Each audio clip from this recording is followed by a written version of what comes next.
되는 기능 이야기 든든한 원장님이시죠. 마음 편한 유해과 김준영 원장님이십니다. 박수! 안녕하세요. 김준영입니다. 또 염창원 병원의 염창 원장님 오셨습니다. 네, 안녕하세요. 네. 오늘을 사는 우리 현대인들은 염증을 부르는 염증 유발 시대에 살고 있다고 해도 과언이 아닌 것 같아요. 또 언젠가부터 집에 각 집에 공기청정기들 다 가지고 계시죠. 미세먼지와 사투가 이제 벌어지고 있고, 또 먹는 것도 건강식을 먹는다 하지만 또 사 먹는 일이 잦다 보니까 자연 음식을 먹기가 쉽지는 않은 것 같아요. 그리고 또 체내에 들어와서 호르몬과 유사한 작용을 한다는 체내 환경, 작용을 해서 체내 환경을 혼란시킨다는 이 환경 호르몬도 주위에 너무 널려 있고요. 그래서 우리가 인식하지 못하는 사이에 이미 우리와 함께 살면서 우리의 이렇게 수명을 갉아먹고 있는 환경에 우리가 처해 있는 것 같습니다. 그래서 오늘 우리 힘들게 라이브로 많은 분들과 함께 염증에 대한 이야기를 나누면서 의미 있는 시간을 가져보고자 합니다. 자, 원장님, 우리 그 대중 매체를 통해서 많은 분들이 이제 염증을 많이 아실 것 같아요. 그래서 염증에는 급성염증하고 만성염증이 있다. 이 정도까지 많이 아실 것 같아요. 급성염증은 어떤 건가요? 급성염증 중에 이제 제일 우리가 잘 알고 있는 게 뭐 종기 이런 거죠. 종기. 네, 네. 그런 게 이제 급성염증이고요. 또 뭐 감기 때문에 생기는 뭐 기관지염. 대부분 뭐 열이 나거나 뭐 증상이 이렇게 급하게 많이 생기는 것들이죠. 좀 세게 생기는 것들. 이런 것들이 이제 급성염증이 되는 거죠. 그리고 급성염증은 이제 보통 일주일 정도에서 대부분 자연적으로 회복이 되고요. 길어야만 한 달. 근데 3개월 이상 이제 진행됐을 때는 이제 보통 만성염증이라고 하고, 사실 급성염증은 어떻게 보면 우리 몸에 이제 그 반응이에요. 좋은 반응. 근데 이제 만성염증으로 넘어가면 그게 이제 남아서 다양한 이제 질병들을 유발시키는 거죠. 그래서 그 만성염증까지, 그럼 만성염증이 되려면 장시간이 걸리는 건가요, 선생님? 그렇죠. 아니, 장시간이 걸리기도 하지만 사실 잘 알아채지 못하기 때문에 거기에 적절하게 대처를 안 하게 되는 거죠. 예를 들면 우리가 열이 난다. 그럼 뭐 해열제를 먹거나 병원에 가서 주사를 맞거나 항생제를 먹거나 뭐 아니면은 뭐 종기를 짜버리거나 뭐 여러 가지 방법들을 쓰게 되잖아요. 네. 근데 만성염증은 뭐 그런 거 없이 그냥 자극 증상이 없나요? 크게 없는 느낄 거죠. 수 없고. 근데 염증이라고 하면 대부분은 좀 뭐랄까 이렇게 뭐 나쁜 거 이런 걸로 이제 생각하기 쉽지만 사실 염증 자체가 나쁜 건 아니고요. 우리 몸에서 문제가 생겼을 때, 이상이 생겼을 때 그걸 정상으로 되돌리는 그 현상 자체를 이제 염증이라 그래요.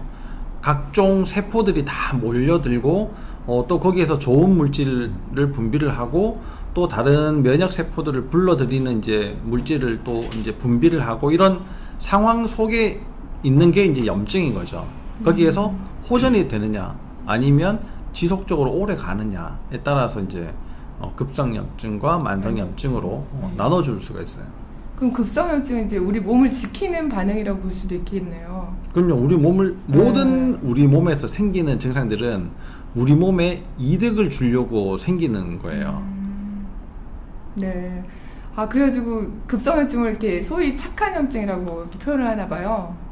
그렇죠. 이렇게 네, 증상이 나타났어 빨리 빨리 뭔가 해라 알려주는. 그리고 그렇지만 만성염증은 우리가 이제 알 수 없게 점진적으로 묻어나는 거고 나중에 점점 뭐 암이 씨앗이 된다는 등 뭐 이런 무서운 말들이잖아요. 그게 만성염증인 것 같아요.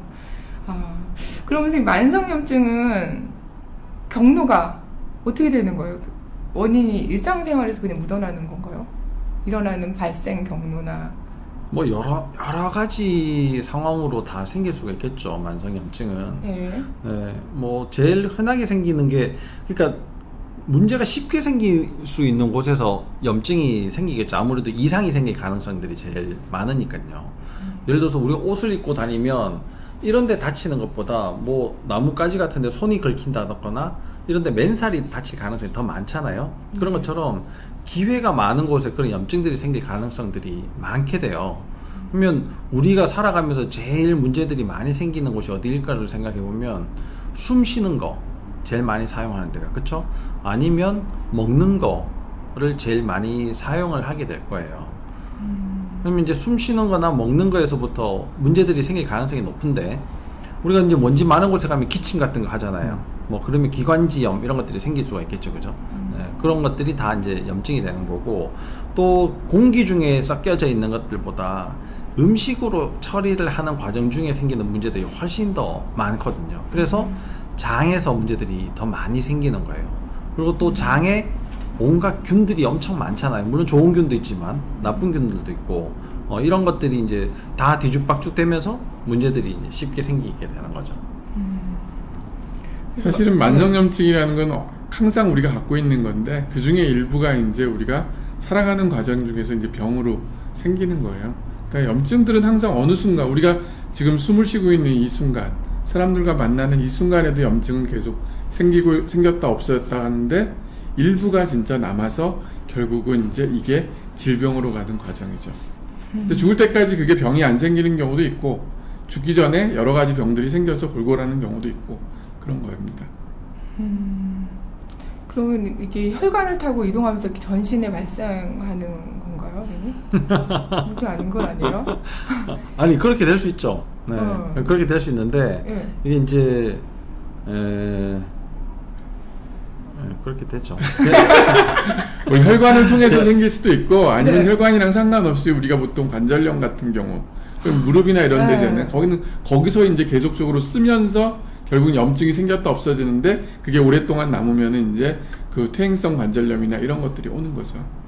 그러니까 각각 부위가 다양하게 이제 생기는 거예요. 제가 아까 뭐 하려고 했던 얘기가 그게 아니고, 아니 이제 질문을 하는데 워낙 심각하게 질문을 하길래 그러니까 자기가 궁금한 걸 질문을 하면은 제일 좋잖아요.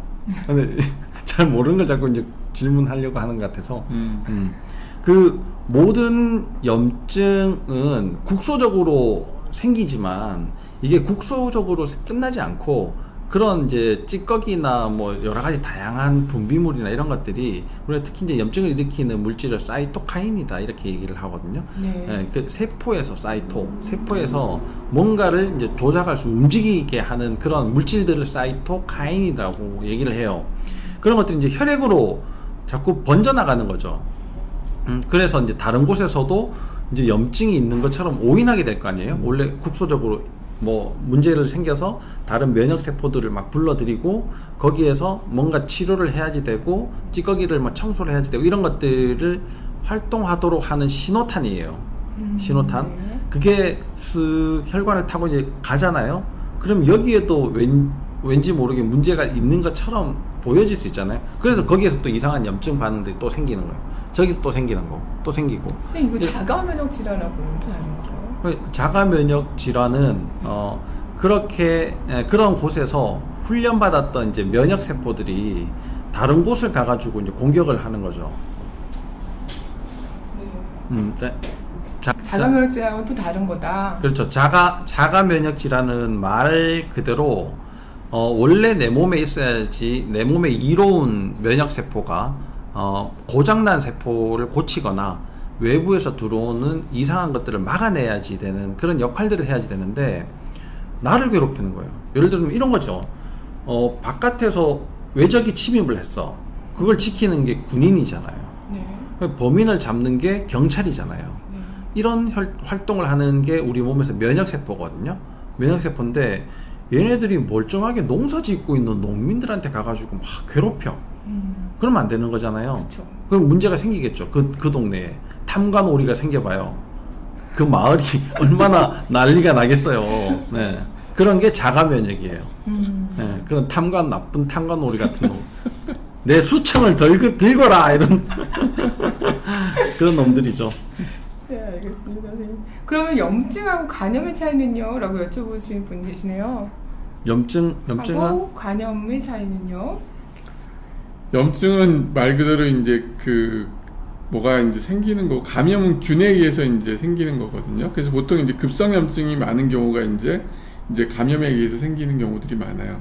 그러면 이제 감염의 원인에 따라서 항생제를 통해서 그게 이제 치료가 되면은 염증이 이제 좋아지는 거죠.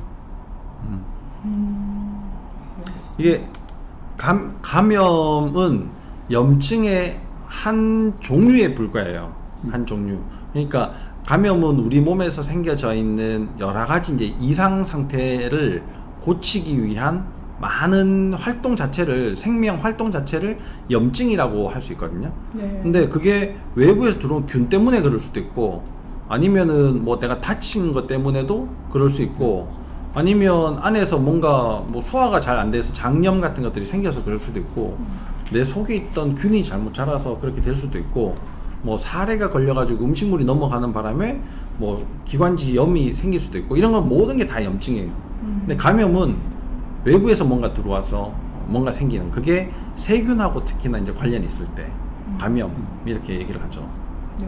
그렇죠? 맞아요. 아까 그 말씀을 하셨어요. 그러면 이 만성염증이 제일 심각한 거네요. 그죠? 급성염증 같은 경우에는 내 몸에 신호를 주는 거니까. 급성염증은 대부분 치료가 되는데 예. 만성염증은 치료가 안 알 수도 되니까 이제 없고. 힘든 거죠. 예. 그럼 만성염증 같은 경우를 검사를 통해서 알 수 있나요? 어떻게 보통은 예방을 어떻게 하나, 병원에 가서 내 염증 수치를 많이 보고 온다고 하잖아요. 어떤 과정을 통해서 그게 보통 이제 병원에서 거죠? 염증 수치라고 하면 CRP라고 해갖고요. 네. 리액티브 프로테인이라고 해서 반응성 단백질을 가지고 이제 체크를 해요. 그래서 그 중에서도 이제 하이 센시티비티 이제 CRP라고 해갖고 좀 더 정밀하게 이제 만성을 보는데, 그거는 주로 이제 심장 질환을 체크하는 거고요. 그리고 각각의 원인에 따라서 이제 염증 수치들이 각각 달라요. 뭐 류마티스 감염은 류마티스 인자라든지 뭐 각각이 다르기 때문에 그 사람이 갖고 있는 질병 의심되는 거에 따라서 검사에 이제 차이가 생기는 거죠. 그걸 보시고 이제 선생님들이 설명을 해주시는 거예요? 네. 백혈구 분포를 가지고도 알 수 있다고 하던데요. 그렇죠. 백혈구가 우리 몸에서 이제 활동하는 면역세포들의 총칭이잖아요. 그걸 이제 5가지 종류로 나눌 수가 있거든요. 백혈구를. 근데 그 중에 제일 이제 중요한 게 뉴트로필이라고 하는 호중구, 고과립구라고도 하는 그거랑 림파구, 림포사이트, 이제 2가지로 분류를 하게 되는데, 호중구는 한 60% 정도 있어요. 백혈구의 60%. 그 다음에 림포사이트는 35% 정도 있어야지 되거든요. 근데 중요한 거는 이 백혈구의 숫자 자체가 기본적으로 맞아야 되는 거예요. 이게 5에서 7 정도로 유지를 하고 있어야 되거든요. 그래서 사실 이제 그 개수로 5,000개에서 7,000개 되는데, 우리가 이제 검사를 하면 5에서 7 정도로 이렇게 나오게 돼요. 보통 사람들은. 네, 보통 그게 이제 정상적인 면역 상태예요. 네. 근데 어떤 사람은 굉장히 낮고, 뭐 3,000 얼마, 뭐 3.3, 뭐 3.5 이렇게도 하고, 어떤 사람은 10이 넘어가요. 뭐 11, 12 뭐 이렇게 되기도 하거든요. 그런 상태에서의 비율은 의미가 별로 없어요. 예, 일단 기본적으로 5에서 7 사이여야지 되고, 이 백혈구 수치가 10이 넘어가면 항생제를 사용을 해야지 될까 말아야지 될까를 고민해 봐야지 되는 상태가 되는 거예요.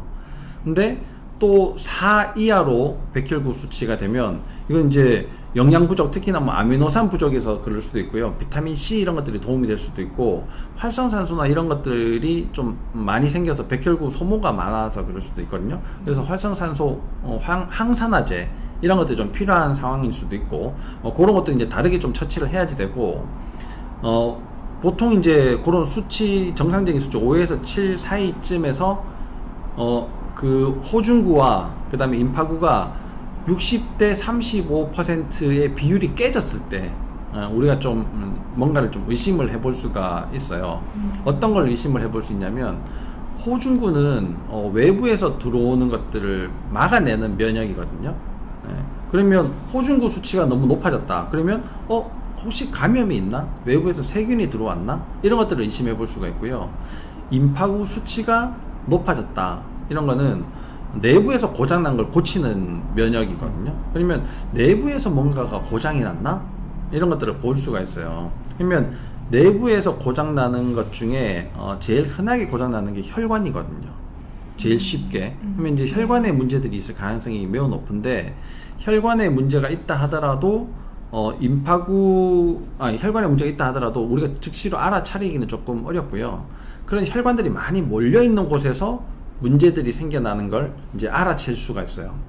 혈관이 많이 몰려있는데, 특히 모세혈관이 많이 몰려있는 데가 어디냐면 장, 간, 폐, 콩팥, 뇌 이런 곳이 단데요? 네.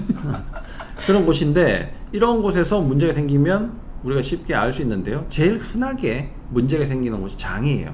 그러면 이제 임파구의 비율 자체가 35%보다 훨씬 더 높아졌다. 그러면 이 사람은 제일 가능성 있는 게 장에서 문제가 있을 수 있겠네. 이렇게 볼 수가 있는 거예요. 그래서 우리가 이제 보통 검사를 해보면 60대 35가 돼야지 되는데 뭐 45대 45다. 이러면 이 사람은 장에 문제가 있을 수 있겠네. 그걸 이제 다시 찾아보는 거예요. 그러면 장에 문제가 생기는 게 균, 뭐 헬리코박터, 곰팡이, 뭐 이상한 뭐 그런 균들이 있잖아요. 그 다음에 또 음식물 알러지, 먹으면 안 되는 음식물 알러지 이런 것들이 있을 수 있고 또 혈관에 문제들이 많이 생기는 것들이 중금속 이런 것들도 이제 많이 문제들을 일으키거든요. 그러니까 이제 그런 것들을 검사를 해보는 거죠. 기능의학적인. 그래서 선생님들의 경험이 되게 중요하실 것 같아요. 그런 걸 수치를 보고 판독해내시는 거는 선생님들마다의 그리고 여기 질문을 주신 분 중에 호중구는 백혈구의 60% 유지하면 비타민C도 도움되는군요. 활성산소를 없애는 방법 중 소식도 있다고 알고 있어요. 이런 말씀 주셨고요. 아까 신랑 백혈구 수치가 정상에서 약간 높은데 올릴 수 있는 좋은 방법이 있을까요? 약간 낮은데 아니에요? 낮은데 죄송합니다. 일반적으로 이제 백혈을 골기는 제일 좋은 방법은 비타민C 하고요. 단백질이라고 보통 많이 얘기해요. 특히 비타민C가 충분했을 때 백혈구가 이제 그 중성물화된 림프가 활동성이 좋기 때문에 만약 비타민C를 안 드시고 있다면 비타민C를 먹는 게 좋겠죠. 그리고 여기 오신 분들 질문을 좀 읽어드릴게요.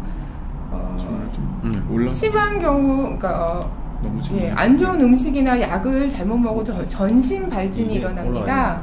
심한 경우는 당연히 기도도 막히고요. 이 모든 게 염증 때문인 거죠. 비염도 있고 항상 호장구 수치가 높습니다. 삶이 힘들어요. 라고 했어요. 네, 맞아요. 이분 같은 경우는 어떤 특정 음식들이 이제 결국은 알러지 반응을 유발시켜서 이제 생기는 거거든요. 그러면 이제 결국은 그 원인이 되는 음식이나 약을 피해야 돼요. 네.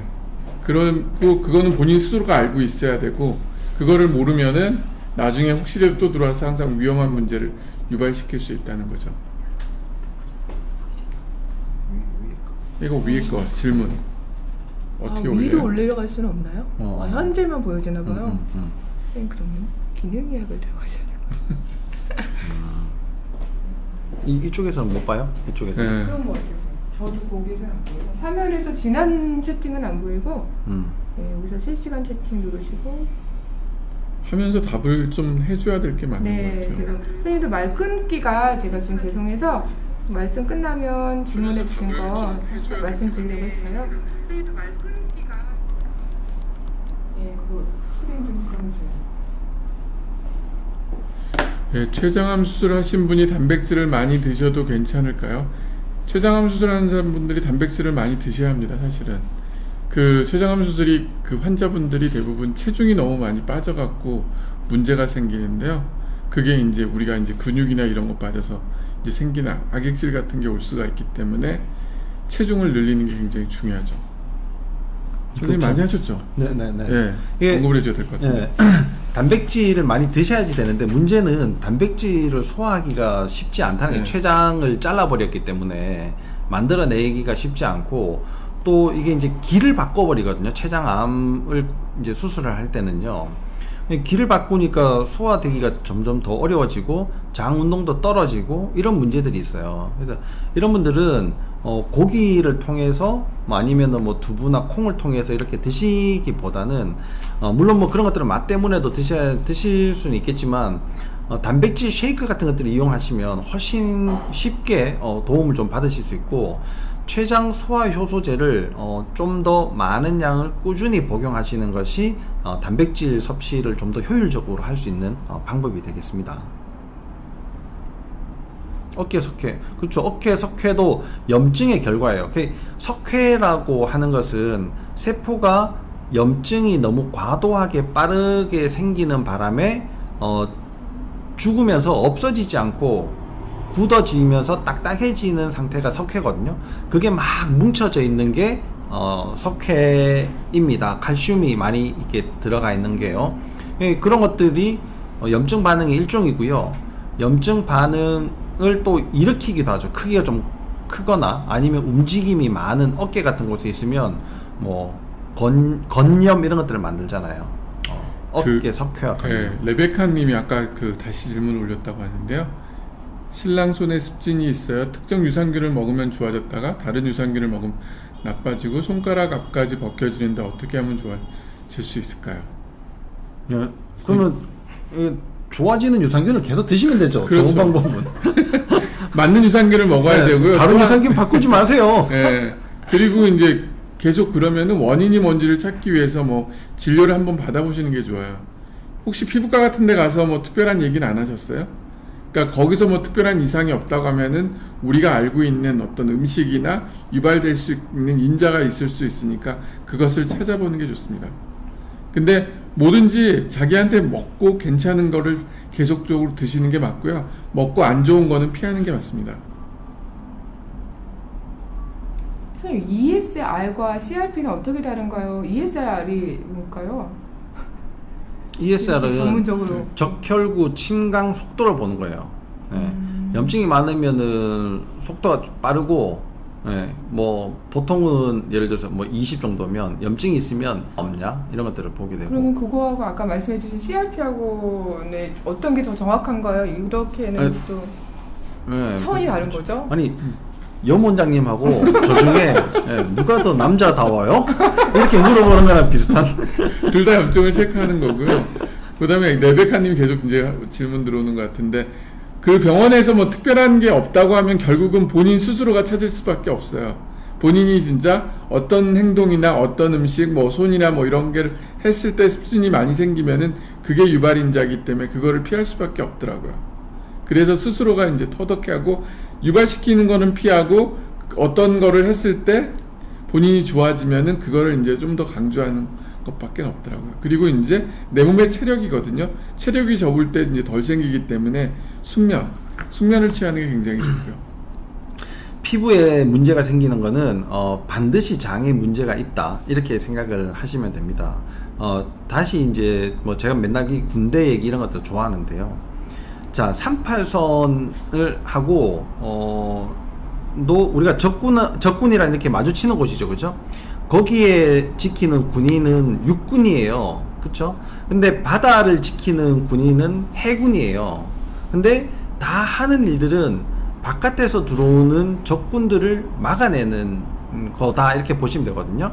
근데 해군의 역할을 피부가 만약에 한다면 육군의 38선을 지키는 역할은 이제 장이 하는 거예요. 장 면역이. 그러면 군대 조직이 망가지면 육군도 망하고 해군도 망가지는 거예요. 그렇게 생각하시면 제일 쉽게 이해하실 수가 있을 것 같아요. 네, 네. 네, 항상 장. 그렇죠. 장이 제일 중요하죠. 장이 중요하죠. 네. 네, 네. 중요한데 그 특정 유산균이라는 게 사람마다 다 틀리거든요. 그래서 어떤 걸 딱 지정해 드리기는 어렵지만 본인의 경험상 그럼 뭘 먹으면 좋아졌더라 하는 유산균을 드셔보실 필요가 있고요. 계속 꾸준하게 드시는데 이제 한 가지 문제는 그걸 먹어도 안 되는 순간이 오게 돼요. 나중에는. 그러면 그때 가서 뭔가 치료를 하시는 것보다도 그 유산균을 드시는 중에라도 꼭 장에 문제가 있나 없나, 아니면 다른 내가 중금속에 문제가 있는지, 아니면 이렇게 세포 회복을 잘 늦게 해주는 자율신경에 문제가 있는지, 이런 것들을 반드시 확인해 보실 필요가 있는 거죠. 네. 네, 송나라님 이렇게 질문 받고 또 하던 얘기 말씀 계속 이어나갈게요. 여기 계속 올라오는 답이 예. 질문이 하나 있는데. 네네. 송나라? 네. 네? 송나라님. 송나라. 네. 류마티스 관절염. 류마티스 관절염과 쇼크렌 증후군 진단받고 약을 먹고 있습니다. 살이 많이 빠져서 콜라겐을 먹으려는데 저희들은 단백질을 적게 먹어야 한다는 강의를 들었습니다. PC 콜라겐을 먹어도 될까요? 네. 제가 늘 말씀드리지만 뭔가 하나를 좋은 것을 먹는다 해가지고요 절대 좋아지지 않습니다. 제일 중요한 거는 류마티스 관절염하고 쉐그레는 자가면역 질환이거든요. 아까도 얘기했지만 면역의 90%가 장에서 훈련을 받아요. 얘네들 훈련을 잘못 받아서 자가면역을 일으키게 되는 거거든요. 그러면 훈련을 잘 받을 수 있는 환경을 만들어 주는 것이 매우 중요해요. 그래서 이런 분들은 장 상태를 나빠지게 하는 음식을 안 먹는 게, 철저하게 안 먹는 게 가장 첫 번째예요. 그래서 여기에서 다시 이제 기승전장 얘기가 또 이제 시작이 될 것 같은데, 뭐 콜라겐 먹는 건 좋은데 그것보다 설탕, 밀가루, 과일, 음료수를 끊는 게 훨씬 더 우선적이고, 그걸 가능하면 더 철저하게 끊으시고, 류마티스랑 또 쉐그레는 자율신경하고도 굉장히 관련이 많아요. 눈물을 만들어내고 침을 만들어내고 우리 몸에서 뭔가 분비를 잘 안 되게 하는 게 쉐그렌이거든요. 류마티스도 또 뭐 그런 통증 이런 것들이랑 관련돼 있잖아요. 그래서 그런 것들을 같이 좀 알아보시는 것이 많이 도움이 되실 거예요. 그 아빠 제똥사님이 이제 질문 알러지가 있어갖고 이제 하는데 이 잘 읽어주셔야 됩니다. 아, 네. 죄송합니다. 아빠 제 똥 싸 이런 얘기. 진짜 그렇게 그것 때문에 만드신 것 같은데요? 아 진짜요? 근데 왜 맞나요? 그렇구나. 아빠 제똥싸님?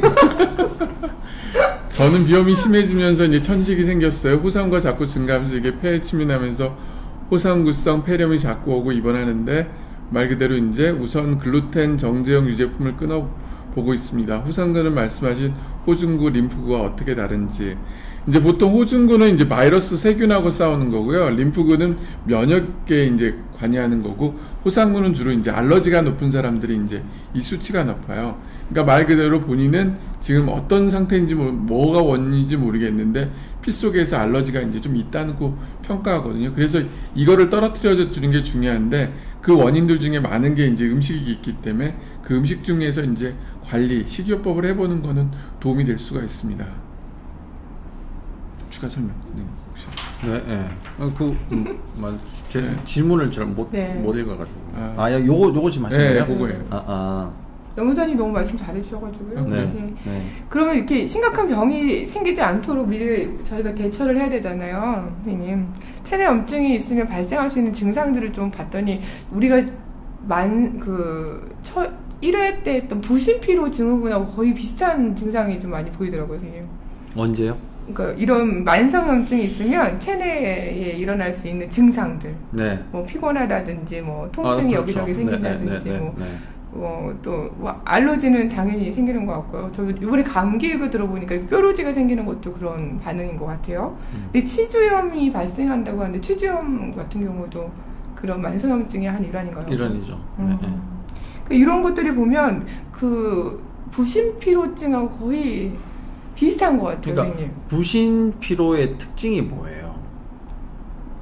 부신피로. 피곤하다. 만성 스트레스잖아요. 부신피로가 생기는 만성 스트레스. 네네. 그러니까 염증이라는 거 하는 그 자체가 우리 몸에 지속적인 스트레스를 주는 거예요. 물론 좋은 스트레스도 있어요. 유 스트레스, 디 스트레스, 나쁜 스트레스도 있고. 근데 우리가 칭찬을 계속 해봐요. 이쁘네. 아이고 진짜 이뻐. 계속 이뻐. 얘기하면 어느 순간인가 제가 난 놀리나 이런 생각이 들게 됩니다. 그냥 상식적으로 얘기하는구나. 그렇죠. 좋은 스트레스도 어느 순간에선가 나한테 나쁘게 작용할 수 있거든요. 운동 같은 것도 이제 대표적인 건데, 만약 운동을 너무 과하게 하게 되면 몸에 더 나쁘다 말이에요. 그렇죠? 네. 이제 그런 것처럼 어쨌든 만성 염증 자체가 지속적으로 오랫동안 유지되는 그런 스트레스 상황으로 만들어내는 거거든요. 그게 만성 스트레스가 되는 거잖아요. 네. 그러면 부신피로랑 관련이 있겠죠. 네. 그러니까 증상이 비슷할 수밖에 없는 거 아니에요. 그러니까요. 그래서 제가 그냥 인터넷 쳐도 그냥 나오거든요. 그래서 만성 염증의 위험 신호로 확인한 내 몸 지키기 자기 테스트 한 11가지를 뽑았습니다. 한번 생각 좀 한번 해보세요. 이런 증상이 있으면 내 몸에 염증이겠구나 라고 생각하시면 될 것 같아요. 첫 번째로 체중이 많이 나가고 늘 배가 고프고 단 것이 먹고 싶다. 선생님도 이렇게 부연 설명해 주셔도 좋을 것 같아요. 체중과 또 관련이 많이 이렇게 되는가 봐요. 뭐 무거우면 항상 그렇고, 또 체중이 많이 나가는 게 대부분은 근육보다는 지방이 많아서 체중이 많이 나가는 거잖아요. 네. 그렇죠? 그러면 지방에서 이게 염증 물질들이 많이 만들어져요. 지방세포가 많아질수록 특히 내장 지방에서는 더 많이 만들어지거든요. 그러니까 배가 불룩하게 나와 있다. 특히 마른 비만 이런 사람들 있잖아요. 그죠? 체중이 덜 나가도 배만불룩하게 이렇게 나와 있는 내장 지방형 마른 비만인 분들이 그럼 이게 가장 심각하죠. 그렇죠. 문제가 굉장히 높죠. 네. 또 두 번째, 소화가 잘 안 되고 변비가 있다. 이건 기승전장과 관련된. 그럼요. 네. 그렇죠. 피부 트러블이 작고 건조하며 손톱이 잘 부서진다. 또 머릿결이 윤기가 없다. 이 손톱이 손톱이 예민하게 이렇게 바뀌는 것 많이 보거든요. 주변에 사람들이 이게 또 만성 염증하고 뭐 여러 가지 것들이 거고요. 관련돼 있을 수 있는데요. 철이랑 아연이 사실 많이 관여가 돼요. 뭐 모양이 변한다든지 뭐 하여튼 뭐 윤기가 뭐 이렇게 되고 뭐 어쩌고 이런 것들 손톱에는 그렇고 특히 우리 몸에서 윤기와 좀 관련되는 것들이 있잖아요. 그런 것들이 미네랄과 관련이 굉장히 많아요. 근데 미네랄은 소화가 안 되면 흡수가 잘 안 되거든요. 장이 나쁘면 흡수가 잘 안 된단 말이에요. 그럼 좋은 보충제를 먹어도 장이 안 좋으면 흡수가 안 되는. 그렇죠. 보충제에 들어있는 미네랄 자체가 흡수를 더 잘 안 되기 때문에 흡수를 더 잘 시켜주려고 온갖 가지 이제 여러 가지 방법들을 공법을 쓴단 말이에요. 뭐 특히나 뭐 킬레이트화를 시키고 막 이렇게 하는데 그렇게 해도 흡수가 잘 안 되거든요. 미네랄이. 근데 장이 안 좋으면 더 안 되겠죠. 그래서 점점 윤기가 떨어지는 거예요. 그리고 손톱까지 잘 부서지고 아까 말씀드린 것처럼 치주염, 치은염 같은 잇몸 질환이 생긴다. 그리고 머리가 아프고 늘 피곤하다. 예전보다 집중력이 떨어진다. 좀 집중력이 떨어질 때마다 항상 느껴요. 잠을 안 자서 그래. 바로 나오네요. 수면 시간이 길어지고 자고 일어나면 몸이 무겁다. 적게 자도 생생하거나 이렇게 피곤함을 못 느끼면 괜찮은 건가요, 선생님? 괜찮죠. 근데 수면 시간이 많지만 자고 일어나도 몸이 무거울 경우에는 만성염증을 의심해봐야 된다. 그리고 정말 술, 담배, 인스턴트 식품을 즐겨 먹는다. 이건 당연히 안 좋겠죠. 비염이나 천식 등 알레르기 질환을 가지고 있다. 또 고혈압이나 당뇨병을 앓고 있다. 이건 좀 어떻게 연관이 될 수가 있을까요? 고혈압, 당뇨병은 그냥 병이기 때문에 그것도 만성질환이잖아요. 만성질환이기 때문에 만성. 그 대사질환이잖아요. 대사질환. 네. 그러니까 대사질환이 생기는 거의 가장 근본이 만성염증 때문에 생기는 거거든요. 그러니까 만성염증을 이렇게 해결할 수 있는 항생제 이런 것들을 쓸 정도가 아니란 말이에요. 예를 들어서 백혈구 수치가 진짜 뭐 아까 얘기했다시피 10 이상 올라가고 항생제를 쓰고 뭐 이렇게 하면은 좋아지고 이런 수준이 아니기 때문에 적당하게 쓸 수 있는 약이 없어요. 뭐 혈압약 같은 거는 그냥 혈압만 떨어뜨리는 거잖아요. 혈압을 이게 뭐 근본적으로 고치는 게 아니라 당뇨약도 마찬가지죠. 그런데 이걸 이제 쭉 봤더니 생기는 원인들 자체가 먹는 거랑 관련이 굉장히 많더라는 거예요. 그리고 우리가 이제 인슐린 저항성과 아주 밀접한 관련이 있대. 대사성 질환들이 검사를 해보면 해볼수록 그러면 인슐린을 조절할 수 있는 방법 자체는 우리가 먹는 식단을 바꿔야지 되는 거거든요. 근데 식단을 그렇게 바꿔도 어떤 분들은 이렇게 만성염증이 오랫동안 지속이 계속되고 혈당 같은 것들이 조절이 잘 안 되는 경우들이 이제 많이 생기더라는 거예요. 그래서 만성염증을 조금 더 빠르게 고쳐야지 되는데 그걸 제일 효율적으로 고칠 수 있는 부위가 장이라는 거예요. 장에서 염증들이 많이 없어지면 아주 빠른 속도로 우리 몸에서 만성염증이 없어지고 인슐린 저항성이 개선이 되거든요. 그래서 기승전장 치료가 매우 중요한 거예요. 네.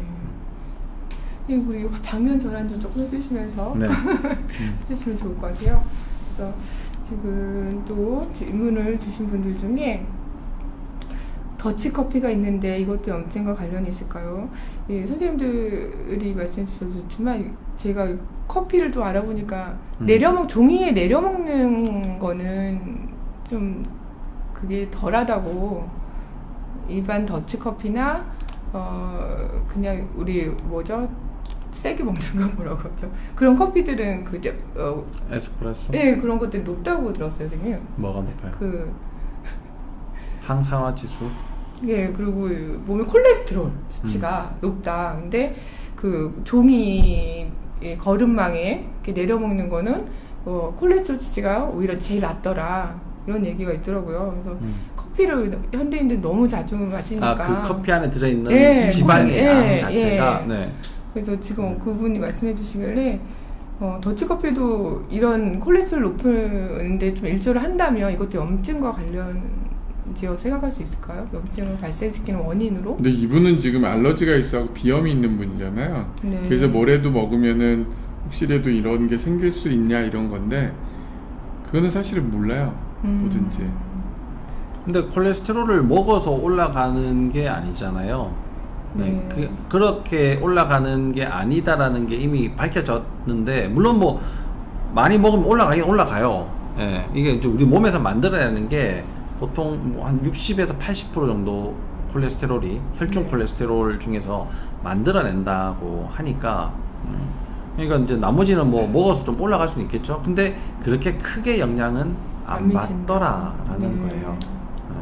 희소식이네요. 그러니까 음식 알러지가 이제 결국은 모든 음식들이 다 이제 올 수가 있는 거기 때문에 먹어보고 사실은 이분도 몸이 안 좋아지는 것 같으면 피할 수밖에 없어요.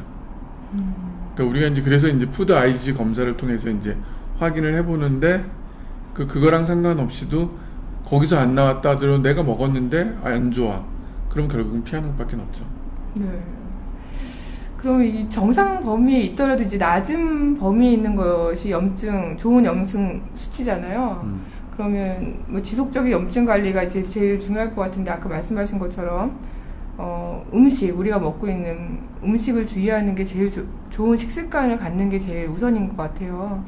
선생님이 맨날 말씀해 주시는 기승전창, 설탕, 밀가루, 과일, 음료수를 끊고, 가공 음식 피하고, 채소 많이 먹고, 선생님 고기는 어떻게 생각하세요? 고기 산성화가 돼서 고기는 좀 줄이는 게 좋다 이런 말씀도 있는데, 고기 섭취는 어떻게 하면 좋을까요? 그러니까 그 고기 자체가 산성일수는 없는데요. 네. 이게 먹어서 우리 혈중에 이게 산성도가 올라가기 때문에 산성물질이다 이렇게 얘기를 하는 거죠. 네. 그러니까 무슨 얘기냐면 고기를 먹었는데 내 몸에서 활성산소 같은 산성물질들이 많이 생긴다는 거예요. 그래서 고기가 나쁘다라고 얘기를 하는데, 그렇게 되는 이유 중에 하나가 소화를 제대로 못 시키기 때문에 그런 문제들이 생겨요. 그럼 장도 안 좋아지고 다시 그렇죠. 악순환이 되는 거군요. 그렇죠. 그러니까 원래 장이 별로 안 좋은 사람이 고기 섭취가 많아지잖아요. 그러면 소화가 잘 안 되겠죠. 그럼 장에서 썩어요. 그러면 이제 문제가 이제 여러 가지 생기는데, 그 중에 하나가 이제 만성염증이 되는 거고, 만성염증은 활성산소와 완전 친한 친구거든요. 그러면 혈액이 이제 산성으로 이제 되는 거죠. 네. 그러면 그 산성을 뽑아내기 위해 가지고 소변으로 산성을 이제 대부분 많이 뽑아내요. 우리가 소변에서 이제 검사를 해서 산성도를 측정을 하는데 4.5에서 8 정도까지가 보통 이제 참고치 수준이다 이렇게 얘기를 하거든요. 근데 조금 더 이렇게 좁혀본다 하면은 이게 6.0에서 6.5 정도의 약산성 소변이 나와야지 내 혈액이 건강한 혈액인 거예요. 물론 소변이 훨씬 더 강산성으로 나와서 우리 몸 혈액이 약 알칼리를 유지를 할 수 있도록 만들어 주는 거는 항상 정상적으로 잘 되고 있고, 항상 정상적인 산성의 혈액을 가지고 있을 수 있도록 해주지만, 이게 지금 제 말로 하니까 이해가 잘 되실까 싶어가지고 제가 지금 이렇게 이제 얘기를 하는 건데요. 근데 이게 소변이 산성도가 뭐 5.5다, 뭐 5.0이다 이렇게 나오는 거는 괜찮다라고 얘기할 수 있기는 하지만, 몸에서 활성산소 같은 산성물질들이 많이 생성되고 있다 이렇게 볼 수 있는 거예요. 그래서 병원 가면 소변검사랑 피검사는 기본으로 하는 게 그런 검사를 통해서 수치를 보시고 선생님들께서 여러 가지 판단을 하시는군요. 네, 근데 보통 병원에서 그렇게 뭐 5.0 이렇게 건강검진에서 그렇게 나와도 괜찮아요 라고 얘기를 하잖아요. 꼭 기능의학 검사를 기능의학 병원에 가야겠어요. 네, 그러니까 어떻게 네, 이제 다시 분석을 하냐에 따라 좀 달라지겠죠, 그죠? 네, 같은 수치를 보더라도 선생님들마다 판독하시는 게 다르시니까 역시나 기능의학 병원을 꼭 가야겠습니다. 네, 지금 많은 분들이 그 영양제 얘기를 하고 계세요. 그래서 우리가 또 아까 말씀해 주신 것처럼 이게 항산화제 제품도 염증 수치를 낮추는 데도 많이 도움이 될 것 같아요. 그죠? 활성산소를 줄이는 거랑 같다는 거니까. 선생님이 말씀 좀 해주세요. 어떤 영양제가 먹으면 망성염증에 도움이 될까요? 여기도 아까 유산균 뭐 먹어야 되나요? 나오는데 페르세틴 나오고 인빅터스 360? 그거 먹으면 제일 좋죠. 그런 거 딱 좀 유산균 얘기 나와서 잠깐 얘기 나누면 네. 유산균이 우리가 보통 이제 1, 2, 3세대로 나눠요. 처음 이제 유산균을 발견한 분이 이제 메키니코프 박사가 불가리아 지방을 갔더니 그 불가리아 지방 사람들이 오래 살아요. 그게 왜 그랬던가 하니 바로 유산균 때문에란 걸 알고 그 유산균이 나왔던 게 바로 그 락토바실루스 불가리쿠스예요. 그게 이제 1세대 유산균. 그게 보통 이제 좋은 유산균주를 얘기하는 거고 이제 그 다음 세대가 이제 그 다음에 이제 종류를 발견했던 게 이제 그 2세대 이제 유산균이라고 이제 보통 얘기하는 것들 락토바실루스, 아시도필루스, 뭐 람누스 그리고 비표티어스 균들이 이제 하는데 얘는 이제 기능성을 좀 갖추면서 사실 기존에 있었던 것보다 좀 더 업그레이드 됐고요. 그 다음에 이제 얘네들 2세대가 가장 문제가 됐던 게 뭐냐면 바로 위산에 담즙산에서 이제 결국은 손상을 받는다는 거죠. 그래서 뭐 이 두 번 코팅, 이중 코팅, 삼중 코팅 뭐 이런 얘기들이 나오잖아요. 근데 그거랑 상관없이 장까지 살아가는 애들이 있어요. 걔가 이제 3세대 유산균들이에요. 그 대표적인 게 이제 LGG, BB12, LA5, 뭐 VSL 넘버3부터 하고 다양한 이제 균주들이 있고 각각의 기능들을 이제 갖고 있는 거죠. 실제적으로 우리가 이제 유산균을 먹을 때 어떤 걸 먹냐 말 그대로 이제 3세대 유산균을 먹어야 되는데 그 중에서도 왜 LGG를 가장 추천하냐 하면은 LGG가 연구가 제일 많이 돼 있어요. 특히 1000편 이상의 연구가 돼 있고 그 다음에 임상 연구들이 워낙 많이 돼 있다는 거죠. 안전한 거군요. 그렇죠. 네. 그래서 이제 보면은 그 얘기 또 임산부들 했던 그 산모들 중에서 과거에 이제 아토피가 있다는 결국은 알러지가 있다는 거거든요. 그 산모들에서 태어난 아이들도 똑같이 아토피라든지 알러지가 생길 확률이 높아요. 그러니까 그 산모들을 대상으로 임신 전에 그 LGG 유산균을 2에서 4주 동안 그리고 애가 태어난 다음에도 한 6개월 동안 한번 먹여봤어요. 그랬더니 먹지 않았던 그 산모들에서 태어난 애들은 2세 정도 되니까 한 46% 정도가 아토피가 생겼고 반면에 이거를 먹었던 애들은 23%밖에 안 생겼다는 거죠. 또 하나 재밌는 건 뭐냐면 이 수치가 4세, 7세가 되도록 똑같은 반응이 나왔다는 거죠. 그래서 이제 알레르기 있는 사람들이 이런 이제 LGG 유산균을 먹어줘야 되는데 보통 우리가 이제 유산균 하면은 소장에 작용한 게 락토바실루스고요. 그 다음에 대장에 작용한 게 비피더스균이에요.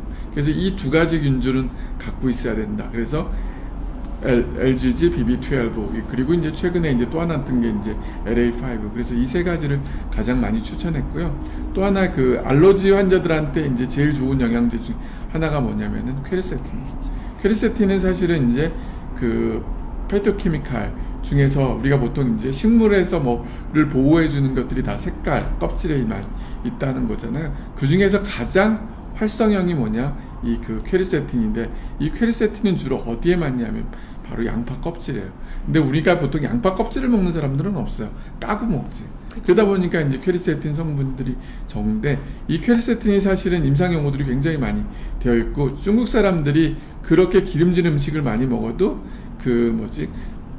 고지혈증이라든지 이제 성인병이 적게 생기는 게 바로 이 양파를 많이 먹기 때문에 그래요. 그래서 차이니즈 패러독스인가 그런 말로 이제 표현을 하는데 이 그 퀘르세틴이 또 도움이 되는 게 보통 이 그 알러지 비염이라든지 아토피라든지 이런 것들 마스트셀에서 이제 히스타민 분비를 막아주는 효과가 있어요. 그래서 실질적으로 아이들한테 비염이라든지 아토피가 있는 애들한테 이걸 먹었더니 좋아졌더라 하는 결과가 있고요. 또 하나 콜레스테롤을 떨어뜨려주고 그리고 이제 그 고지혈증 환자들 그다음에 당뇨 환자들의 이제 합병증을 예방해 주는데 도움이 된다고 돼 있죠. 그래서 많이 양파즙들 많이 먹잖아요. 맞아요. 그리고 뭐 양파 끓여서 먹는 것처럼 그런 게 이제 합병증을 예방해 주는 거죠. 그래서 이런 영양제들이 이제 도움이 된다고 되어 있죠. 네, 그리고 지금 김미송님께서 실제로 지금 퀘르세틴 셀시우스를 드시고 나서 아들이 6세인데 그 셀시우스 하루 한 포 먹고 증상이 있을 때는 아침 한 포씩 해서 하루 2포를 먹은 거예요. 그랬더니 성인 질병 증상 관련 시에는 아침 저녁 한 포씩 섭취드려요. 많이 나으셨대요. 네. 그러니까 나았던 경우를 지금 말씀해 네. 주셨네요. 예. 자, 그리고 선생님 아까 그러면 유산균 같은 경우에는 그 액상이 아니 뭐죠? 가루 캡슐형이 있고 그냥 가루형 있잖아요. 똑같아요. 상관이 없는 네, 상관이 거죠? 없어요. 가루를 이제 캡슐로 해서 먹기 편하게 한 게 이제 캡슐이고 네. 분말용을 좋아하는 사람은 분말용으로 먹는 거예요. 가루형 캡슐 안에 넣었는데 그게 뭐 굳었다거나 뭐 이런 유산균도 있다는 얘기가 들었어요. 선생님. 그거는 어떤 성분이 더 강화된 거예요? 여성한테 좋은 유산균이 아니라 보통 이제 질염이라든지 방광염이 많이 그래서 그런 말이 나온 생기는 거군요. 분들한테 쓰는 유산균이 또려 있어요. 그거는 이제 RC14 GR1이라고 해갖고 비뇨기과 의사가 개발한 유산균이에요. 그러면 남자 여자 상관없이 그냥 그 방광염이 염이 잘 생기는 걸린 사람들은 사람들이 다 있어요, 뭐. 그게 좋은 거예요. 네. 아. 그러니까 그런 경우, 그러니까 여성분들이 이제 질염이라든지 그런 게 잘 생기기 때문에 그런 유산균이 먹을 때는 다른 유산균보다 더 낫다는 거죠. 네. 네. 이게 유산균이 보통 이제 우유에서 만들어내잖아요. 우리가 보통 할 때도 집에서 그냥 유산균을 만들어 먹을 때도 우유에서 대부분 하게 되죠.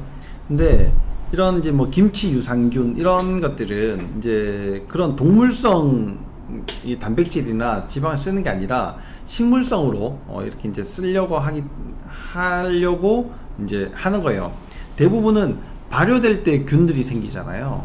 그래서 김치 발효 아니면 콩 발효 뭐 된장 이런 것들도 있겠죠. 그죠? 그런 또 다른 여러 가지 뭐 발효를 하면서 이렇게 만들어지는 그 균들을 이용을 하는 건데 제일 이제 알려져 있는 균이 락토바실루스 포미티쿠스라는 거예요.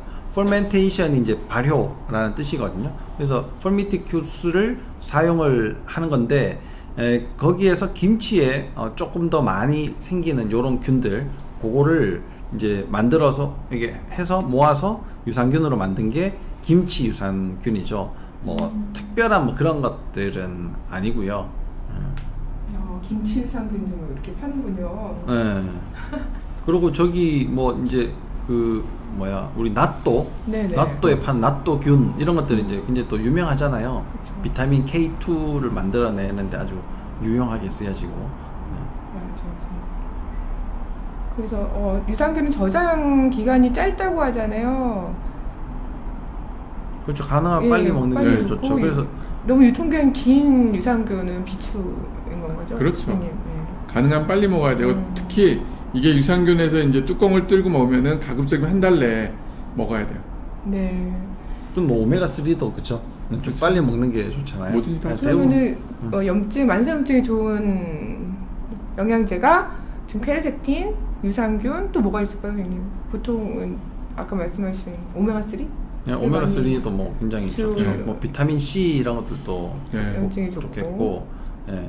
뭐 항산화제로 치면 또 글루타치온 이런 것들도 이제 굉장히 또 좋을 수 있고. 저번에 말씀하신 대로 글루타치온은 그 주사요법으로 하는 게 더 좋다고 하셨죠, 네. 선생님? 그리고 오메가3도 이제 그냥 오메가3보다는 알티즈 오메가3가 더 좋다고 돼 있고 10개월치 홈쇼핑 사서 파는 그 뭐랄까 그건 좀 안 드셨으면 그렇죠. 영양제는 보통 본인이 먹고 싶을 때 그러니까 기간 짧게 해서 먹는 게 제일 좋지 한꺼번에 많은 걸 먹으면은 다 먹는 사람들 거의 못 본 것 같아요. 사실은 한꺼번에 많이 샀을 때 질문들이 너무 많이 왔다 갔다 하니까 그런 것 같아요. 화면 흐트러진 틈을 타서 염 원장님 주무시는 것 같아요. 안 잤는데. 보통 지금 말씀해주신 거의 채팅창 없이 화면을 좀 확대해 달래요. 1번 하시면 두 분이 크게 나올 거예요. 네. 그 노트북 화면으로. 네. 아니 제가 이거 조정을 왜 했냐면 채팅창을 바꿀까? 없애버릴까? 없애버려도 EPA하고 DH 합이 얼마는 되어야 하는가? 1g은 더 먹어야 됩니다. 하루에 오메가3 때.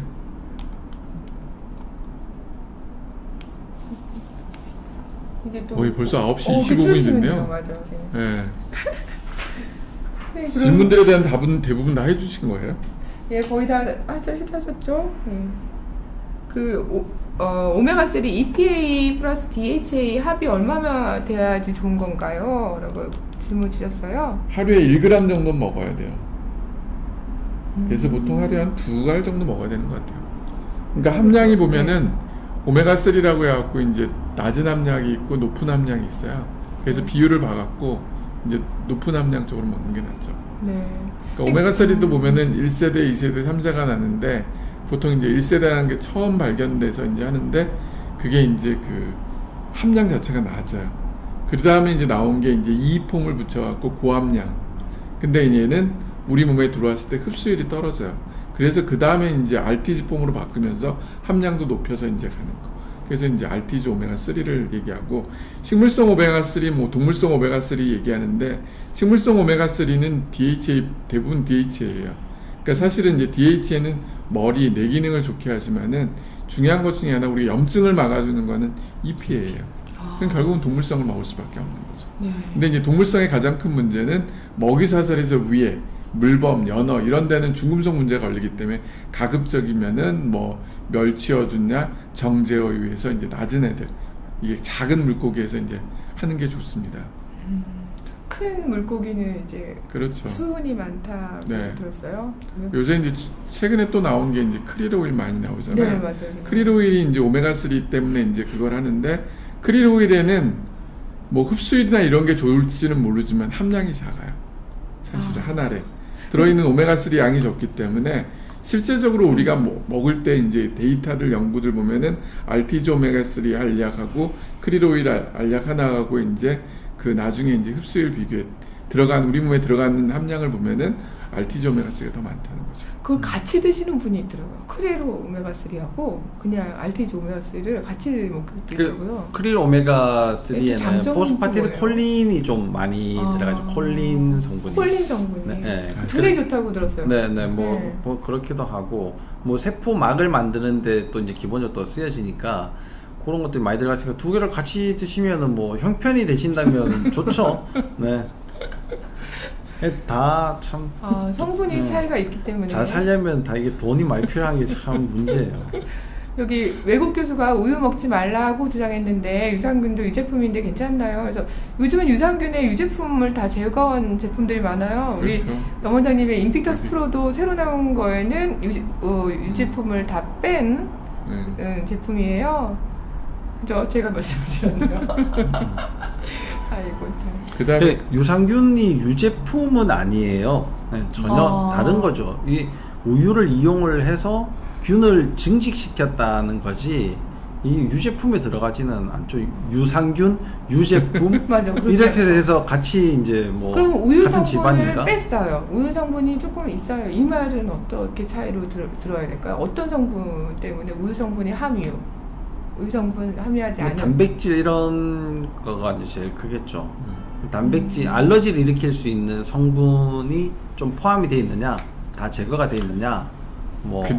네, 근데 이제 유산균이 워낙 작기 때문에 그 성분이 사실은 거의 별로 없어요. 그렇죠. 딱 걸러내지는 못하는 거죠. 사람들이, 우리나라 사람은 특히 이제 그 문구 하나 때문에 굉장히 이제 그 뭐라고 표현하자면은 다른 데보다 진짜 센시티브하게 반응을 하는 경우들이 되게 많아요.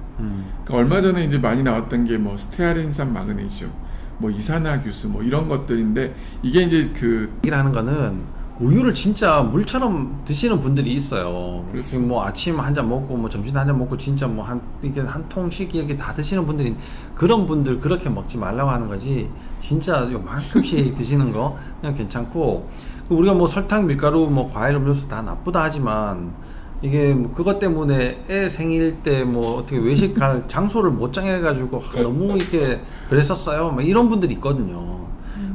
그렇게 사는 건 아니잖아요. 왜 그렇게 살아야지 돼요? 예.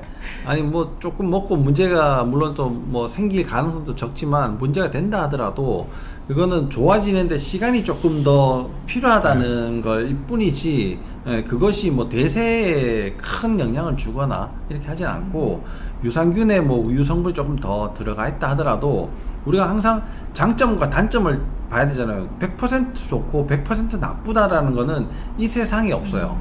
예. 항상 같이 존재하기 때문에 장점이 더 많다 하면 뭐 그런 단점조차도 조금은 수용할 수 있어야 될 거다, 이렇게 생각을 합니다. 네. 여기 하얀마녀님께서 비타민 E와 오메가3 둘 다 지용성이고 다 같이 먹어도 될까요? 비타민 D까지? 보통은 다 같이 먹죠, 선생님? 비타민 E, 오메가3, D 이게 다 지용성인데 한꺼번에 먹어도 되나요? 한꺼번에 먹는 게 기름이랑 한꺼번에 먹는 게 제일 좋죠. 제일 좋죠. 사실은, 네. 음식도 음식이랑 같이 같이 음식도 먹는 게. 기름진 거랑 같이 먹을 때 더 네. 흡수가 된다고. 네. 네, 맞아요, 선생님. 오늘 그 만성염증은 생긴 질환들 그냥 간단히 설명하실 수 있는 게 있을까요? 그래서 왜 암의 씨앗이다, 뭐 제일 많이 뭐 몸속에 쓰레기다, 뭐 이러잖아요. 아까도 얘기했죠. 만성염증은 네. 대사 질환을 일으켜요. 그러면 대사 질환에 해당되는 걸 꼽아보면 되는 거잖아요. 모든 대사 질환의 기본. 네, 네. 뭐 우리가 흔히 알고 있는 뭐 고혈압, 당뇨, 뭐 자가면역, 뭐 전부 다죠, 사실. 근데 그런 대사 질환이 가장 복잡하게 얽혀 있는 것이 암이다, 이렇게 보면 될 것 같아요. 네. 네. 그러니까 암은 해결 방법을 찾기가 굉장히 쉽지 않죠. 네, 물론 뭐 이렇게 약간의 어떤 방법으로 좋아지시는 분들도 있긴 하겠지만, 네, 그래서 전반적인 부분들을 많이 고쳐야지 되고, 그 생긴 원인을 정확하게 좀 더 파악을 해야지 되고, 그런 게 시간이 필요하니까 시간을 벌어줄 만한 뭐 고농도 뭐 비타민 수행요법, 뭐 아니면 뭐 산소, 네. 산소 치료 뭐 이런 것들, 그죠? 네. 그다음에 뭐 온열요법 뭐 이런 네. 것들, 예, 많이 필요한 거죠. 그런 거가. 맞아요. 선생님, 우리 첫 시간에 만성 피로 때도 많이 얘기했지만 스트레스가 원인이다 그러면서 자기만의 스트레스 이제 조절법 이런 것도 생각하시면 좋으실 것 같고요. 이런 케이스들은 엄청 좋은 케이스잖아요. 그리고 이식 수술을 하면은 이게 이식 거부 반응을 줄이기 위해 가지고 면역 억제제라든지 스테로이드를 많이 쓰게 돼요. 그러면 이게 스테로이드 계열의 호르몬 중에 콜티졸이라고 하는 부신에서 만들어지는 호르몬이 있거든요. 그러면 그런 호르몬들이 계속 많이 쏟아져 나오면 우리 몸은 항상 스트레스 상황이 있다라고 혼자 스스로 생각을 하게 돼요. 그러면 이제 계속 스트레스를 만들어내게 되는 상황이니까 혈당을 계속 올려야지 되는 거죠. 근데 그렇게 안 그래도 혈당을 올려야지 되는데 내가 먹는 걸 아무거나 먹어가지고 장에 문제가 생겼어. 그러면 또 만성염증 때문에 혈당이 또 더 올라갈 거 아니에요. 몸을 막 써가지고 어디가 아파. 그러면 그것 때문에 혈당이 더 올라가게 돼서 이제는 뭐 뭘 해도 조절이 안 되는 상황이 될 수 있단 말이에요.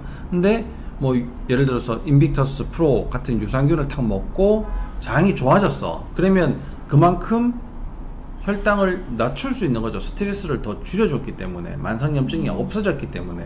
그러니까 인슐린을 맞던 그 단위도 더 줄어들게 되고, 또 못 줄인다 하더라도 예전보다는 훨씬 더 안정적으로 이렇게 유지가 될 수가 있는 거예요, 혈당이. 그러니까 얼마나 좋은 제품이고 저게 장에 효과가 있는지 이런 것들을 알 수가 있는 거죠. 네, 지금 원장님께서 말씀해 주신 게 저희 아버지 현 61세시고 3년 전 간이식 수술을 하셨어요. 합병증으로 당뇨 수치가 높았답니다.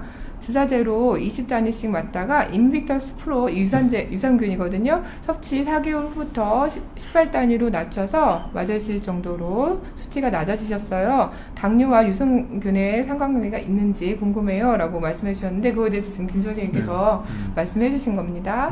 100%. 100% 상관관계가 있습니다. 도장 꽝꽝꽝. 자, 암 환자는 성격 고치라고 언제 고치나. 근데 맞아요. 진짜 모든 게 스트레스 관리인 것 같아요. 선생님들 뭐 스트레스 많이 받으시잖아요. 솔직히 환자분들 이렇게 얘기 듣는 것도 항상 친절해야 되고 공감은 되지만 어떻게 스트레스 관리법 있으세요? 심호흡을 크게 한번 하신다든지 명상을 좀 하신다든지 그런 거 있으세요? 명상을 하면 저는 딴 생각을 해서 명상이 잘 안 되더라고요. 그렇죠. 그 자꾸 이제 훈련을 하면은 되고요. 네. 네, 안 되는 사람은 없어요. 그 NLP 선생님 하셨잖아요. 네. 그거 좀 알려주세요. 자, 그것도 어떻게 보면 스트레스 관리법 중에 하나 아닐까요? NLP를 이제 스스로 하기는 사실 다 어려워요. 네. 그러니까 어려우니까 그걸 뭐 이렇게 하기가 조금 어려운데, 그러니까 제가 알고 있는 기법 중에 스트레스를 관리할 수 있는 그런 기법 중에 아주 간단한 걸 알려드릴게요. 네. 자기가 보고 있는 정면에서 멀리 있는 곳을 한 곳을 지정해서 보세요. 지금. 예, 예. 다 같이 한번 뭐 해보죠. 벽도 네. 좋고 뭐 어디든지 좀 멀리 있는 거 네. 최소한 뭐 한 2m에서 3m 정도 좀 멀리 있으면 좋을 것 같아요. 네. 예, 그리고 자 손을 올려보세요. 이렇게 네. 손. 네. 네. 이걸 눈높이로 눈높이. 눈높이로. 예, 예, 눈높이를 올리는데 이걸 눈높이에서 뒤로 가지 말고 앞으로 놓지 말고 눈 옆에서 네. 이게 주먹이 이렇게 보일 정도로 쭉 옆으로 늘려보세요. 자 이제는 내가 봐야지 되는 게 저 앞이랑 이 손 두 개예요. 네. 손 두 개인데 이걸 쥐었다 폈다 해보세요. 이게 보여요? 정면을 보세요. 정면. 네. 네, 보여요. 보여요? 네. 자 이제 해보세요. 내가 만약에 화가 나고 불안하다면, 그죠? 나는 화가 나고 불안하다. 나는 화가 나고 불안하다. 나는 화가 나고 불안하다. 나는 화가 나고 불안하다. 나는 화가 나고 불안하다. 화가 나고 불안하다. 난 제불암이다. 제불암이다. 제불암이다. 네. 네. 이러면 이제 수치가 내려가요. 점점점 화났을 때 이렇게. 아니요, 하는 거예요? 내가 어떤 기분이 있을 거 아니에요. 네. 나는 누구 때문에 무슨 말을 들어서 누가 무슨 말을 해서 우울하다. 네. 그걸 이제 계속 하는 거예요. 나는 무슨 말을 해서 우울하다. 나는 무슨 말을 들어서 나는 류영아가 나보고 뚱뚱하다 보니까 화가 난다. 류영아가 나보고 뚱뚱하다고 해서 화가 난다. 사실이 아니다. 사실이 아니다. 네. 그걸 이제 눈 높이에서 이렇게 이제 하는 거예요. 또 이제 이런 것도 있잖아요. EFT 같은 거, 네. 네, 타점 때리기 이런 것들. 네. 뭐 나는 화가 난다. 나는 화가 난다. 나는 화가 난다. 나는 화가 난다. 그러면서 인식하는 거예요, 현재를? 이게 이제 분산시키는 거예요. 아. 네, 정신을. 그러니까 내가 가만히 이렇게 뭔가를 생각을 하게 되면 항상 생각이 네. 집중되지 않고 이렇게 여러 가지 생각들이 한꺼번에 막 떠오르잖아요. 그래서 그걸 해결을 못 하는 거예요. 근데 내가 잠시나마 빨리 그 생각에서 벗어날 수 있도록 그쵸? 분산시켜주는 거군요. 예, 예. 근데 내가 말은 한 가지에 계속 집중을 하게 하면서 다른 신경으로 분산시켜 버리는 거예요. 이걸. 그런 효과가 있어요. 그래서 내가 어느 순간인가 그게 없어지는 것처럼 느껴지는 거죠. 계속 집중하고 있었는데 분산이 돼 버리니까 없어지는 거예요. 근데 내가 집중을 하지 못하고 그냥 분산만 돼 있으면 아무것도 해결되는 게 없거든요. 그래서 그렇죠. 늘상 가지고 있게 되는 거예요.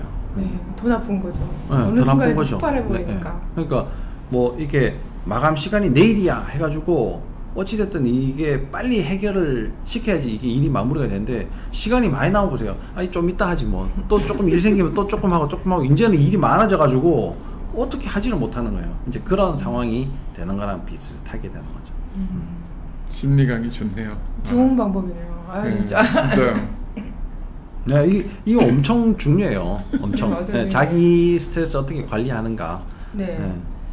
스트레스. 근데 네 맞아요. 네. 어떤 분은 심호흡도 크게 하시라고 했지만 선생님 방송을 정말 처음 들었는데 너무 좋은 것 같아요. 그 순간에 너무 화가 났을 때 그걸 분산시키면 그게 좀 덜해질 것 같긴 하네요. 여러분 어떠세요? 도움이 되셨어요? 의사가 너무 좀 힘든 직업 같아요. 선생님 심리까지 이렇게 또 해주셔야 되고. 저는 안 해요. 김정선이 하시는 거지. 네, 마음 편한 유액과에 걸맞게 그죠? 장점이죠. 아이고 참 맞습니다. 자, 아까 이 질문들 거의 다 해주신 것 같아요, 선생님들, 네. 그죠?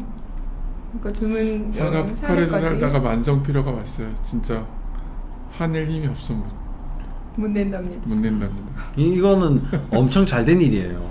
자기를 위해서라도. 네. 자, 내가 이래요. 만약에 네. 내가 이 핸드폰을 보고요. 이 핸드폰에 있는 사진을 보고 와 진짜 엄청 이쁘다. 진짜 이쁘네. 좋네. 야 저기 오늘 노을빛이 정말 예쁘네. 이렇게 얘기하면 누구 기분이 좋을 것 같아요? 노을이 좋아할까요? 아니요. 내가 기분이 좋겠죠. 그걸 그쵸. 바라보고 있는 내가, 그죠? 네네. 그런데 반대로 아씨 나 오늘 진짜 한 소리 들어가지고 나 진짜 그놈 꼴 보기도 싫은데 라고 화를 내면 누가 기분이 나쁠까요? 내가 나쁘죠. 내가 기분이 나쁘죠. 그러니까 그걸 계속 반복적으로 하게 되면 내 기분이 엄청 나빠지고 그렇게 되겠죠, 그죠? 근데 이제 기운이 없어서 화를 못 내. 예. 그럼 얼마나 좋은 일이에요. 자기한테. 이제 문제는 기운만 나면 되는 거 아니에요. 기운만 나면. 그쵸? 슬프네요. 여기 이제 질문 중에 또 하나 어떤 네. 분이 이제 요즘 암 환자 치료 이뮤코텔이라고 약이 있던데 어떤가요? 했는데 이뮤코텔은 이제 방광암 환자에서 이제 방광에다가 주사하는 약으로 알고 있습니다. 그래서 사실은 일반적으로 쓰는 게 아니기 때문에 저는 사용하지는 않고 있고요. 네. 그래서 별로 사용하는 병원들이 별로 없을 텐데 이거는. 요즘 뭐 그 약 기생충 약부터 시작해가지고 뭐 네, 요즘 사실 이슈가 너무 많이 되고 그렇죠. 있죠. 암이 진짜 얼마나 고치기 어려운 네. 질병인가, 이걸로 고통받으시는 분들이 얼마나 많은가, 이걸 굉장히 크게 대변을 해주는 것 같아요. 뭐 항암제를 주사를 맞고 암이 다 고쳐진다면 누가 그 기생충 약을까지 먹으려고 그렇죠. 생각을 그렇죠. 했겠어요. 네. 그죠? 그러니까 참 이 의학은 점점 더 발전하고 있는데도 불구하고 우리가 모르는 거는 점점 더 많아지고 있고 해결하지 못하는 거는 점점 더 이렇게 많다, 이런 생각이 들어요. 그래서 요즘에 이제 대학병원들도 요즘 4차 병원 이제 나온다거든요. 4차 병원 4차 나온대요? 병원, 예. 진짜 병원은 뭐예요? 동네 병원이 1차 병원이에요. 네. 그냥 이제 뭐 감기 환자 보고 뭐 동네에서 이제 가기 쉬운 병원, 그런 1차 병원이고, 2차 병원은 준종합병원이라고 해서 몇 개의 과들을 가지고 있어요. 입원 네. 병상들도 이제 있게 되고, 그게 이제 준종합병원이고, 2차 병원, 3차 병원은 대학병원이에요. 연구도 하고 교육도 하고 그다음에 진료도 하고 요런 기관들을 이제 하게 되는 건데, 지금은 1차 병원하고 3차 병원의 그 차이가 별로 없어요. 물론 원장님, 교수님의 차이는 있긴 하지만 진료 가격이라든지 뭐 이런 거에 차이가 별로 없다 보니까, 아니 조그만한 병원에 가느니 뭐 몇천 원 더 보태면은 대학병원 가서 진료 보지 뭐 기다리는 거야, 뭐 큰 병원 왔으니까 대수겠어 해가지고 많이 간단 말이에요. 그러니까 이걸 이제 3차 병원 질이 점점 떨어지니까 이제 4차 병원을 나라에서 만들겠다 했어요. 그 4차 병원의 기준이 이제 외래 환자들 숫자를 줄이는 거예요. 줄이고, 그 다음에 잘 치료되지 않는 환자들의 입원 병상 수를 늘리는 거죠. 쉽게 치료되는 거는 이제 다른 곳에 가라 이거예요. 예를 들어서 뭐 지방에 있는 3차 병원 수준 대학병원으로 가든지 뭐 이런 것들을 하라 하니까, 서울대에서 우리 이제 그러면 4차 병원을 목표로 희귀병 센터를 만들겠다 이렇게 얘기를 했어요. 근데 이제 물론 이제 좋은 이게 의견이고 그렇게 가야지 되는 것들이 맞고, 사실 약 하나만 구하려고 그래도 희귀병을 앓고 있는 분들은 굉장히 힘들거든요. 그런 센터들이 만들어지면 굉장히 좋을 텐데, 문제는 그게 치료가 되겠냐는 거예요. 우리가 알고 있는 난치병도 사실 음식만 바꾸면 좋아지게 만드는 방법들이 굉장히 많은데, 그걸 비타민이나 이런 것들을 암 환자한테 잘 써가지고 좋은 결과들 많이 보시지 않습니까? 근데 대학에서 안 써요. 그러면 희귀병 환자들은 사실 그런 거에 문제에 노출돼 있을 가능성들이 훨씬 더 많거든요. 그러니까 의원급에서 그런 것들을 연구하지 못하니까 대학에서 그런 것들을 잘 연구해 주면 좋은데, 거기 얼마나 영양 성분의 이게 오류들이 있는지 파악을 해주고, 얼마나 이제 뭐 영양제들이 어떤 영양제들이 필요하고 어떤 항산화제들이 필요하고 이 사람의 심리는 어떻고 이런 것들을 얼마나 이렇게 잘 봐줄 수 있을까, 그런 것들이 이제 좀 걱정이 돼요. 만약에 그게 잘 된다면은 희귀병 센터 생기면, 난치병 센터 이런 거 생기면 굉장히 좋을 것 같아요. 네. 맞아요. 그리고 아까 이제 기생충약 얘기하셨잖아요. 네. 근데 사실은 솔깃하게 만들어 놨어요. 그러니까 그 많은 분들이 이제 고개 이제 해서 뭐 요새 동나고 막 그런 얘기하고 더 이상 쓸 약이 없는 사람들한테 정말 죽기 전에 그거라도 한번 해보고 싶은 게 사람의 욕망이거든요. 네네. 근데 뭐 그거는 뭐 본인이 선택할 일이지만은, 다만 혹시라도 저는 이제 하지 않기를 원하지만 하게 된다면은 반드시 가까운 병원에서 최소한 일주일에 한 번은 혈액 검사를 해봐야 돼요. 그래서 혹시라도 이거 먹고 최소한 부작용은 없어야 되니까. 그러니까 간 기능이나 신장 기능이나 뭐 백혈구나 이런 걸 체크해서 몸이 상태가 조금이라도 나빠지면은 중지를 하시는 게 좋고, 그냥 무조건 먹다가 나중에 진짜 심각하게 나빠질 수가 있는 거죠. 몸에서 심각하게 나왔을 때 검사를 받으면 완전히 심각한 거잖아요. 그렇죠. 그러니까 그 전에 혈압- 이제 체크를 해주는 게 중요한 네, 거죠. 그게 이제 혈압 검사. 네, 그리고 여기 질문 중에 아까 또 한 분이 분 것 중에 한 분이 방사선 치료하면서 고주파 온열 치료 당일날 같이 하는 거 괜찮나요? 네, 당일날 같이 하면 효과가 더 좋다고 되어 있는데요. 근데 이제 방사선을 하게 되면은 혹시라도 이제 피부에 손상들이 오는 경우들이 있어요.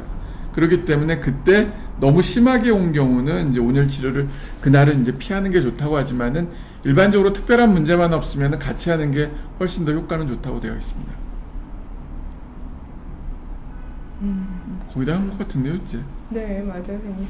제가 오늘 그 급성염증, 만성염증을 다루면서 이제 몸을 지키는 반응으로 이제 급작성 바이러스나 세균 때문에 이렇게 몸을 지키려고 그러고 통증이나 발적 이런 부종 오는 게 이제 좋은 염증이다. 이게 급성염증이다라고 하셨잖아요. 제가 항상 아프면 이렇게 붓는 증상이 이제 저 몸을 살리기 위한 거. 그쵸. 너 빨리 병원 가야지 될 시간이야 이렇게 그런 알려주고. 거요. 항상 붓는 것 때문에 스트레스였는데 이제 마음가짐을 차롭게 하고 스트레스 좀 줄여보겠습니다. 자, 여기까지 저희가 만성염증을 주로 많이 다뤘어요. 만성염증 뭐 마음의 씨앗이다, 침묵의 살인자다, 또 만병의 근원이다, 우리 몸의 쓰레기다 하는 이유를 선생님 말씀 들으니까 왜 그렇게 또 수식어가 붙었는지를 알 수 있었던 것 같아요. 그리고 또 우리가 또 이런 시간을 가짐으로써 항상 말씀을 드리는 게 스트레스 관리, 뭐 음식 관리, 기승전장 이렇게 말씀을 드리잖아요. 이게 근데 말씀을 듣는 게 다가 아니고 실천이 중요한 거니까 오늘 이 시간 끝나고 기승전장 외치시면서 뭘 줄여야 되죠? 우리 과일, 음료수, 밀가루, 설탕 이거 줄이는 거 그거부터 실천할 수 있는 그런 원동력이 됐으면 좋겠습니다. 자, 오늘 이상으로 만성염증 마칠게요. 그리고 셀시우스 아까 케르세틴 성분이 만성염증에 좋다고 하셨잖아요. 그거를 우리 20번 시간을 듣고 후기를 남겨주시는 분들한테 제가 5분 선정해서 선물 드릴게요. 선생님 거기 그 참고 2가 있잖아요. 선생님 네. 그 2 좀 해주세요. 네, 셀시우스. 이거 책자하고 책자 크리세트 성분은 그냥 뭐가 좋은지 이거 꽉 셀시우스 한 달분을 5분한테 드릴게요. 그래서 후기를 우리 기능의학 플러스 카페에 남기셔도 좋고요. 우리 댓글로도 남겨주셔도 좋아요. 그리고 태그도 해주시면 감사하고요.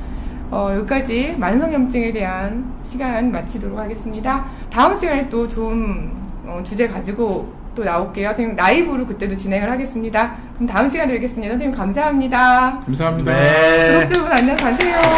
수고하셨어요. 고맙습니다. 닥터 영자원과 닥터 김준영의 힘이 되는 기능이야 화이팅!